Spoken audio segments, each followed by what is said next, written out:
벌써 7년째 적금처럼 매월 비트코인을 쥐꼬리만큼 사고 있는 월급쟁이 회사원입니다. 요즘 비트코인을 보면 갑자기 불안하고 초조합니다. 그냥 안전하고 착실하게 적금이나 꾸준히 했으면 이런 공포는 없었을 텐데 라는 후회를 눈만 뜨면 하고 있습니다. 여러분, 지금 비트코인 가격 보셨나요? 고점 대비 많이 빠졌죠. 그런데 말이죠. 월가와 실리콘밸리에서 완전히 정반대의 이야기를 하고 있어요. 월가의 전설적인 투자자들은 뭐라고 하냐고요? 결국 이런 식으로 끝날 줄 알았다. 본질적 가치가 없는 건 언젠가 무너진다. 근데 동시에요. 실리콘밸리의 혁신가들은 완전히 다른 얘기를 해요. 지금이 기회다. 세상을 바꿀 기술을 싸게 살 수 있는 순간이다. 같은 비트코인을 보고 한쪽은 거품이라 하고 다른 한쪽은 혁명이라고 말합니다. 여러분, 진짜 궁금하지 않으세요? 도대체 누구 말이 맞는 걸까요? 오늘은 인류 역사상 가장 성공한 투자자들과 가장 혁신적인 기술 선구자들의 논리를 정면으로 부딪혀 볼 겁니다. 당신의 소중한 돈은 과연 어느 편에 서야 할까요? 자, 시작합니다. 먼저 월가의 논리부터 들어볼게요. 첫 번째, 워렌 버핏의 핵심 논리입니다.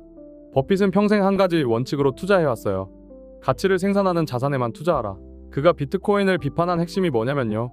그 자체로는 아무것도 생산하지 않는다 라는 논리입니다. 생각해보세요. 농장을 사면 어떻게 돼요? 매년 농작물이 나오잖아요. 공장을 사면 제품이 나오고 이익이 생기죠. 좋은 기업의 주식을 사면 배당도 받고요. 그런데 비트코인은요? 그냥 거기 있어요. 아무것도 생산하지 않아요. 버핏은 이렇게 말했어요. 나는 미국 전체 농지를 살 수도 있고 엑슨모빌 주식 전부를 살 수도 있다. 하지만 전 세계에 비트코인을 다 준다고 해도 사지 않을 것이다. 그걸로 뭘 하겠는가? 이게 버핏의 철학이에요. 생산하지 않으면 가치가 없다는 거죠. 두 번째, 찰리 멍거의 일침입니다. 버핏의 오랜 동업자죠. 이 사람은 더 직설적이에요. 멍거가 뭐라고 했냐면요. 비트코인은 쥐약이다. 쥐를 죽이기 위해 만든 독약처럼 투자자들을 파괴하기 위해 고안된 것이다. 왜 이렇게까지 말했을까요? 멍거가 본 비트코인 시장의 문제는 뭐냐면요. 투기꾼들이 너무 많다는 거예요. 진짜 기술에 관심 있는 게 아니라 누가 더 비싸게 사줄까? 라고만 생각한다는 거죠. 이걸 전문 용어로 큰 바보 이론이라고 해요. 내가 바보처럼 비싸게 사도 더 큰 바보가 나타나서 더 비싸게 사줄 거라는 기대요. 이런 게임은 언젠가 끝난다. 그리고 끝날 때 큰 바보가 된 사람이 모든 걸 잃는다. 이게 멍거의 경고예요. 세 번째, 제이미 다이먼의 관점입니다. JP모건 CEO죠. 세계 최대의 은행 중 하나를 운영하는 사람이에요. 다이먼은 비트코인을 사기라고까지 표현했어요. 물론 나중에 표현이 과했다고 인정하긴 했지만요. 그가 지적한 핵심은 뭐냐면요. 실물 경제와 연결점이 없다 라는 거예요. 기업 주식은 그 회사의 성과와 연결돼 있어요. 부동산은 사람들이 실제로 거기서 살고 일해요. 금은 산업에서 쓰이고 장신구로도 만들어지죠. 근데 비트코인은요? 실물 경제에서 거의 사용되지 않아요. 대부분의 거래가 투기 목적이다. 이건 건강한 시장이 아니다. 이게 다이먼의 지적이에요. 자, 여기까지가 월가의 논리예요. 정리하면 세 가지입니다. 첫째, 아무것도 생산하지 않는다. 둘째, 투기꾼들의 놀이터일 뿐이다. 셋째, 실물 경제와 단절돼 있다. 여러분, 설득력 있지 않으세요? 저도 처음엔 맞는 말인데? 라고 생각했거든요. 그런데 말이죠. 자, 이제 실리콘밸리의 이야기를 들어볼 시간입니다. 캐시 우드, 아크 인베스트먼트 CEO예요. 이 사람이 버핏의 논리를 정면으로 반박했어요. 버핏이 말하는 가치의 개념은 산업시대의 관점입니다. 디지털 시대의 가치는 다릅니다. 생각해보세요. 페이스북의 가치는 어디서 나와요? 사무실 건물이요? 아니죠. 전 세계 수십억 명이 연결된 네트워크 자체가 가치예요. 구글은 뭘 생산하나요? 공장에서 뭐가 나오나요? 안 나와요. 검색 알고리즘이라는 네트워크 효과가 가치인 거예요. 비트코인은 인류 최초의 글로벌 금융 네트워크입니다. 어떤 정부도 어떤 기업도 통제할 수 없는 탈중앙화된 네트워크요. 이 자체가 엄청난 가치예요. 마이클 세일러라는 CEO가 있어요. 자기 회사 자산 대부분을 비트코인으로 바꿔서 난리가 났던 사람이죠. 이 사람이 뭐라고 했냐면요. 페이스북은 소셜 네트워크를 만들었습니다. 비트코인은 금융 네트워크를 만들었어요. 차이가 뭐냐고요? 페이스북은 마크 저커버그가 컨트롤합니다. 비트코인은 아무도 컨트롤하지 못해요. 이게 진짜 혁명입니다. 국가는 망할 수 있어요. 베네수엘라 봤죠? 짐바브웨 봤죠? 화폐가 휴지 조각됐어요. 근데 비트코인 네트워크는 어느 한 나라가 망한다고 같이 망하지 않아요. 전 세계에 분산돼 있으니까요. 그 다음 반박입니다. 월가에서 자주 하는 비판이 뭐냐면요. 비트코인 채굴에 들어가는 전력이 소규모 국가 수준이다. 환경 파괴 아니냐? 는 거예요. 실리콘밸리는 이렇게 반박합니다. 잠깐만요. 전 세계 은행들이 쓰는 전력은 안 따지나요? 수만 개의 은행 건물, 냉난방, 조명, ATM 기계들, 현금 수송 차량들, 수십만 명의 직원들.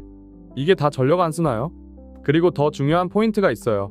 비트코인의 에너지 소비는 낭비가 아니라 보안입니다. 쉽게 비유해 볼게요. 여러분 집 현관문에 자물쇠 달잖아요? 그 자물쇠 만드는데 철도 들어가고 에너지도 들어가요. 이게 낭비인가요? 아니죠. 집을 지키는 거잖아요. 비트코인도 마찬가지예요. 그 막대한 전력이 네트워크를 해킹 불가능하게 만드는 거예요. 비트코인을 공격하려면 전 세계에 흩어진 컴퓨팅 파워의 절반 이상을 장악해야 해요. 이게 사실상 불가능한 이유가 뭘까요? 비용이 너무 크니까요. 세계에서 가장 비싼 금고입니다. 그리고 그 금고에 수천억 달러의 자산이 안전하게 보관돼 있어요. 게다가요, 최근엔 재생에너지로 채굴하는 경우가 많아졌어요. 아이슬란드는 지열로 채굴해요. 수력 발전이 풍부한 지역에서는 남는 전력으로 채굴하고요. 오히려 버려지던 에너지를 활용하는 효율적인 시스템이 되고 있다는 거예요. 마지막 반박입니다. 월가에서 자주 하는 조롱이 뭐냐면요. 비트코인으로 마트에서 장 보는 사람 봤어요? 화폐로 실패했네요. 캐시 우드가 이렇게 답합니다. 당신은 금괴 들고 마트 가나요? 안 가잖아요. 그럼 금은 실패한 건가요? 아니죠. 금은 화폐가 아니라 가치 저장 수단이니까요. 금 한번 생각해 볼까요? 금으로 물건 사는 사람 없어요. 휴대하기도 불편하고 쪼개기도 어렵고 진짜인지 확인하기도 힘들어요. 근데 인류는 수천 년 동안 금을 가치 있게 여겨왔어요. 왜요? 희소하고 변하지 않고 정부가 마음대로 만들어낼 수 없으니까요.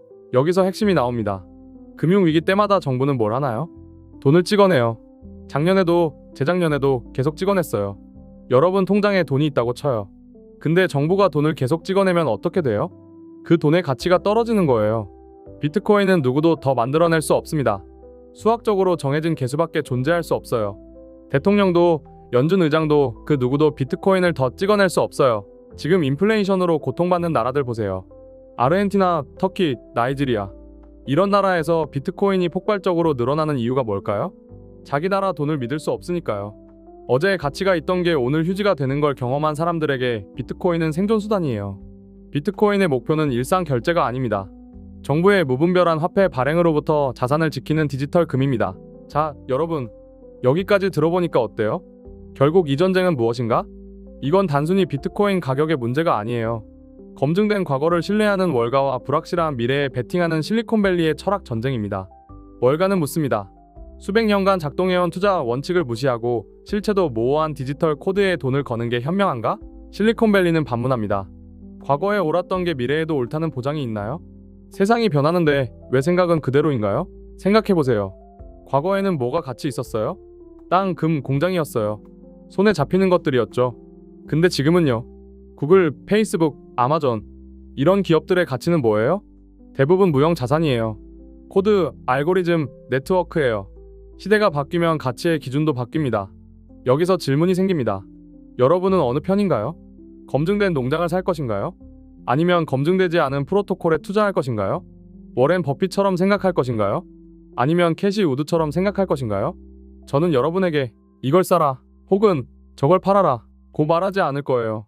하지만 한 가지는 확실히 말씀드릴 수 있어요. 이 논쟁을 이해하지 못하면 당신은 이 시대의 거대한 변화를 놓칠 겁니다. 인터넷 초창기를 떠올려 보세요. 인터넷은 거품이다 라고 말한 사람들 있었어요. 맞는 말이었을까요? 반은 맞았어요. 정말 수많은 닷컴 기업이 망했으니까요. 하지만 그 속에서 살아남은 기업들은 세상을 바꿨어요. 그때 전부 거품이다 라며 다 팔아버린 사람과 혁명은 진행 중이다 라고 믿으며 버틴 사람의 결과는 완전히 달랐습니다. 지금이 바로 그런 순간일 수 있어요. 월가의 신중함을 택할 것인가? 실리콘밸리의 도전을 택할 것인가? 아니면 둘 다의 논리를 이해하고 균형 잡힌 선택을 할 것인가? 그 선택이 여러분의 미래를 만듭니다. 자, 여러분. 오늘 영상 어떠셨나요? 댓글로 여러분의 생각을 남겨주세요. 당신은 월가 편입니까? 실리콘밸리 편입니까? 이 영상이 도움됐다면 좋아요와 구독 부탁드려요. 다음 영상에서는 각국 정부는 비트코인을 어떻게 보고 있나를 다뤄보겠습니다. 그럼 다음에 뵙겠습니다. 비트코인 10억 원 가는 그날까지 파이팅입니다.